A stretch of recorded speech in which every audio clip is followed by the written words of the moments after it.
Reading and Literacy Grade 1 Quarter 1 Week 4 Day 3 Let's learn about Letter T. Matatag Curriculum. Hello kids, it's me, Teacher Frel. Don't forget to subscribe, like, and share, and hit the notification bell for the latest video. You can also follow my Facebook page, Teacher Frel TV. For today's lesson in Reading and Literacy 1, we will discuss about Letter T. Day 3. Magbalik-aral tayo sa letrang U. Ito ang malaking letrang U at ito naman ang maliit na letrang U. Ito ay may tunog na O, O, O. Letrang U. Ang mga salitang nagsisimula sa letrang U ay uwak, ulan, ulam, ugat, ulap, upuan, unan, ubas. Kilalanin ang larawang ito. Ito ay isang hayop. Anong uri ng hayop ito? Tama, ito ay tigre. Bilugan ang mga salita na naglalarawan o tumutukoy sa tigre. Ang tigre ba ay malakas o mabagal? Tama, ang tigre ay malakas. Ang tigre ba ay malaki o maliit? Tama, ang tigre ay malaki. Ang tigre ba ay maliksi o mahina? Tama, ang tigre ay maliksi. Ang mga salitang naglalarawan o tumutukoy sa tigre ay malakas, malaki, at maliksi. Sa anong letra nagsisimula ang salitang tigre? Tama, ang salitang tigre ay nagsisimula sa letrang T. Letrang T. Ito ang malaking letrang T at ito naman ang maliit na letrang T. Ito ay may tunog na T, T, T. Letrang T. Kayo naman mga bata, sabihin nyo, letrang T. Ito ay may tunog na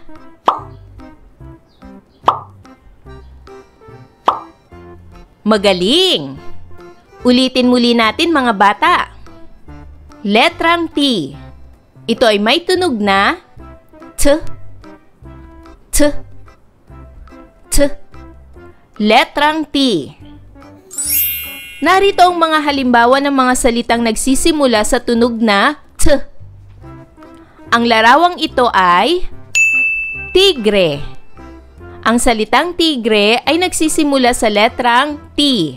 Ito ay may tunog na T, T, T. Tigre. Ano naman ang larawang ito? Ang larawang ito ay tipaklong. Ito ay nagsisimula sa letrang T. Ang tunog nito ay T, T, T. Tipaklong. Ano naman ang larawang ito? Ang larawang ito ay tinapay. Ang salitang tinapay ay nagsisimula sa letrang T.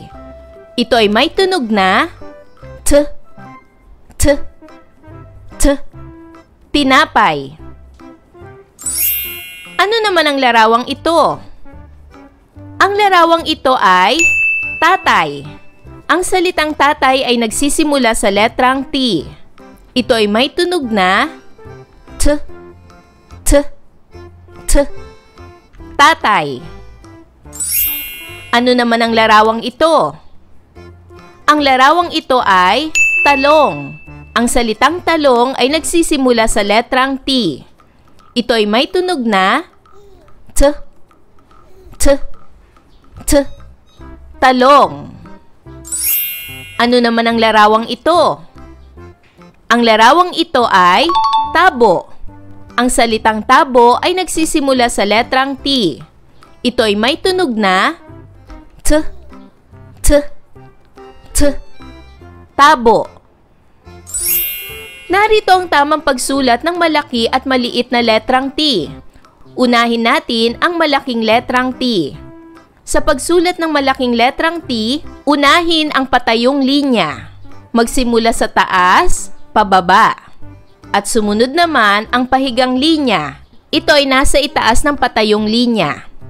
Ang pagsulat naman ng maliit na letrang T ay ganito. Patayong linya at pahigang linya. Ulitin natin mga bata. Ang pagsulat ng malaking letrang T ay 1, 2. Ang pagsulat ng maliit na letrang T ay 1, 2. Ngayong araw, matututuhan ninyo ang pagkilala at pagbigkas ng tunog na T. Kikilalanin ninyo ang tunog sa unahan at dulo ng mga salita, tamang pagbasa ng mga salita, at pag-unawa ng isang simpleng tekstong pasalaysay. Kilalanin ang iba't ibang salitang may tunog na T. Tigre.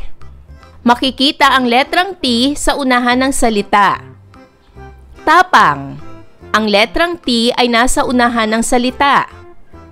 Matapang. Makikita naman ang letrang T sa gitna ng salita. Napakatapang.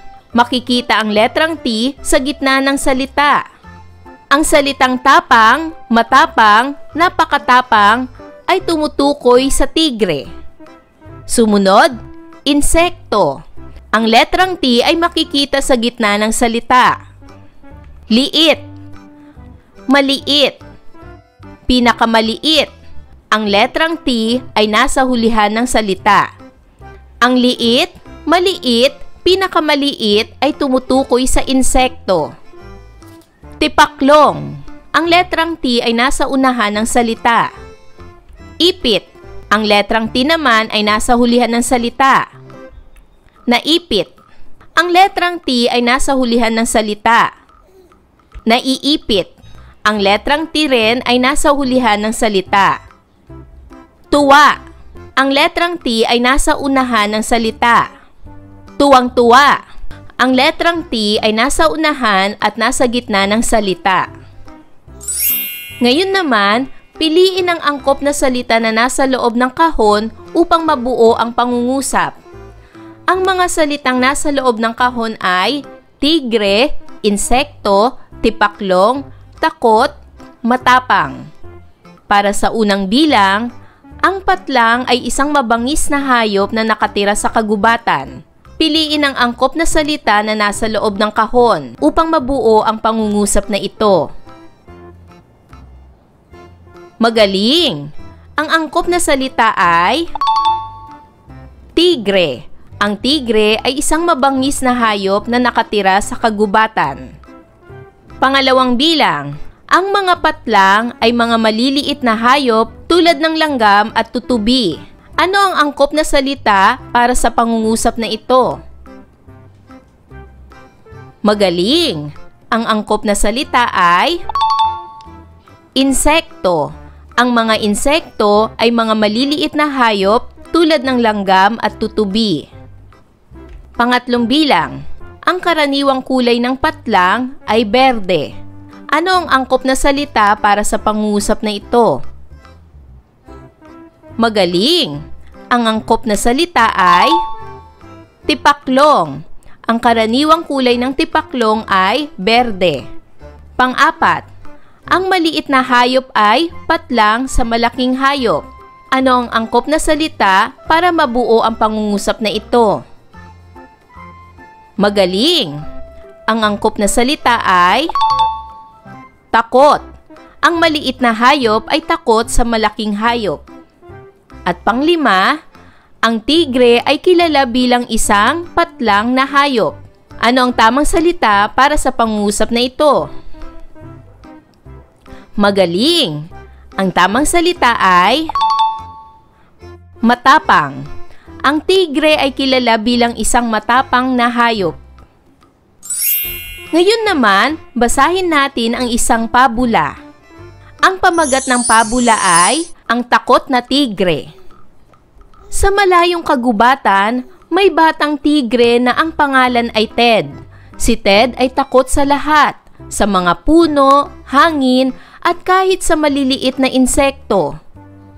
Isang araw, nakita ni Ted ang isang tipaklong na nagngangalang Tino na naipit sa sanga. "Tulungan mo ako, Ted," sabi ni Tino. Kahit takot, nilakasan ni Ted ang loob niya. Dahan-dahan niyang inangat ang sanga gamit ang kanyang mga ngipin. Nakalaya si Tino at tuwang-tuwa. "Salamat, Ted. Napakatapang mo," sabi ni Tino. Ngumiti si Ted. Natutunan niyang kaya rin pala niyang maging matapang. Mula noon, unti-unti nang nawala ang takot ni Ted. Naibigan niyo ba ang kwento, mga bata? Ngayon ay sagutin naman ang mga tanong. Para sa unang katanungan, sino ang batang tigre sa kwento? Tama! Ang batang tigre sa kwento ay si Ted. Pangalawang tanong, ano ang pangalan ng tipaklong na nakita ni Ted? Tama! Tino ang pangalan ng tipaklong na nakita ni Ted. Pangatlong tanong, saan nakatira si Ted? Tama! Si Ted ay nakatira sa malayong kagubatan. Pang-apat na tanong, ano ang ginawa ni Ted para tulungan si Tino? Tama! Ang ginawa ni Ted para tulungan si Tino ay dahan-dahang inangat ni Ted ang sanga gamit ang kanyang ngipin, kaya naman nakalaya na si Tino. Panglimang tanong, ano ang natutunan ni Ted sa kwento? Tama! Natutunan niyang kaya rin pala niyang maging matapang. Pang-anim na tanong, ano ang naramdaman ni Ted sa simula ng kwento? Tama! Ang naramdaman ni Ted sa simula ng kwento ay si Ted ay takot sa lahat, sa mga puno, hangin, at kahit sa maliliit na insekto. Pang-pitong tanong, anong katangian ang ipinakita ni Ted nang tinulungan niya si Tino? Tama! Ipinakita ni Ted ang pagiging matapang. Pang-walong tanong, natakot ka na ba tulad ni Ted? Ano ang ginawa mo para maging matapang?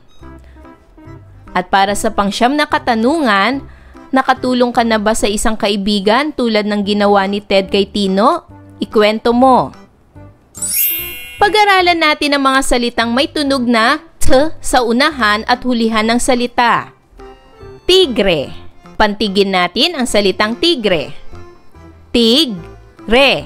Tigre. Tipaklong. Tipaklong. Tipaklong. Insekto. Insekto. Insekto. Takot. Takot. Takot. Naipit. Naipit. Naipit. Malikot. Malikot. Malikot. Maliliit. Maliliit. Maliliit. Ano-anong mga salita ang may tunog na t sa unahan? Ang mga salitang may tunog na t sa unahan ay tigre, tipaklong, at takot. At ang mga salita naman na may tunog na t sa hulihan ay ang naipit, malikot, maliliit. Isama na rin natin ang salitang insekto. Ngayon ay dumako na tayo sa pagsasanay bilang isa. Iayos ang mga sumusunod na pangyayari ayon sa tamang pagkakasunod-sunod gamit ang numerong 1, 2, 3, 4. Ayon sa pabulang ating binasa, ano sa mga pangungusap na ito ang unang nangyari? Ang unang nangyari ay ito. Nakita ni Ted ang tipaklong na si Tino na naipit sa sanga. Ano naman ang pangalawang pangyayari? Tama! Ang pangalawang pangyayari ay ito. Nilakasan ni Ted ang loob niya at inangat ang sanga. Ano naman ang pangatlong pangyayari? Tama! Ang pangatlong pangyayari ay ito. Nakalaya si Tino at tuwang-tuwa. At ano naman ang pang-apat na pangyayari? Tama! Ang pang-apat na pangyayari ay ito. Naging mas matapang si Ted pagkatapos niyang tulungan si Tino. Para naman sa pagsasanay bilang 2, isulat ang titik T sa kahon. Itapat ang salita sa katumbas nitong larawan. Isulat sa hanay A ang titik T sa unahan ng salita. At pagkatapos ay hanapin sa hanay B ang tinutukoy ng bawat salita. Una, ito ay tuko. Hanapin ang larawan ng tuko sa hanay B. Magaling! Ito ang tuko. Sumunod na salita, tutubi. Alin sa mga larawan sa hanay B ang tutubi? Tama! Ito ang tutubi. Sumunod na salita, tupa. Alin sa mga larawan sa hanay B ang tupa? Tama! Ito ang tupa. Sumunod, tamaraw. Hanapin sa hanay B ang tamaraw. Tama! Ito ang tamaraw. Sumunod, tikling. Hanapin sa hanay B ang tikling. Tama! Ito ang tikling. At panghuling salita ay tarsier. Hanapin sa hanay B ang tarsier. Tama! Ito ang tarsier. Para naman sa pagsasanay bilang 3, palitan ang unahang letra ng ibang letra upang makabuo ng panibagong salita. Halimbawa, mula sa salitang tapang na nagsisimula sa letrang T, pinalitan ang unang letra ng letrang G. Kaya ito ay naging gapang. Tapang, gapang. Unang bilang, takot. Palitan natin ang letrang T ng ibang letra. Palitan natin ito ng letrang H. Kaya ito ay hakot. Takot, hakot.